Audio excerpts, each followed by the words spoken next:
Le film qui m'a le plus marqué, c'était Megalopolis de Francis Ford Coppola. Il a réalisé Le Parrain, Apocalypse Now, etc.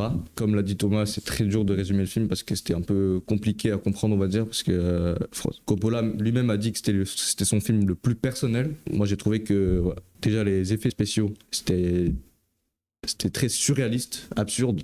Ouais. Après, je pense qu'il a voulu exprimer ses pensées philosophiques sur la vie et le futur de l'humanité. Ouais, c'est assez philosophique, c'est-à-dire que c'est pas un film d'action, c'est pas du tout ça. Ouais, c'est vrai. C'est hyper abstrait, c'est hyper long aussi.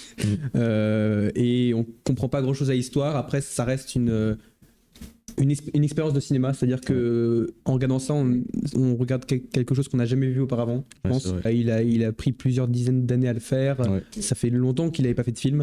Et là, il a 85 ans et donc c'est un peu son dernier film, enfin son film. Il avait commencé l'écriture depuis les années 80. Mais il n'avait pas assez de budget, donc lui-même il a avoué qu'il avait fait des films pour un peu financer ce film. Ouais, pour faire ce film-là qui a coûté assez cher, je crois. 100 millions de dollars. De toute façon, il l'a pas fait pour gagner de l'argent, c'est ce que je disais à J1 avant. Il l'a fait pour lui, pour son plaisir. C'était son film et il savait que là, il allait plus avoir l'occasion de le faire.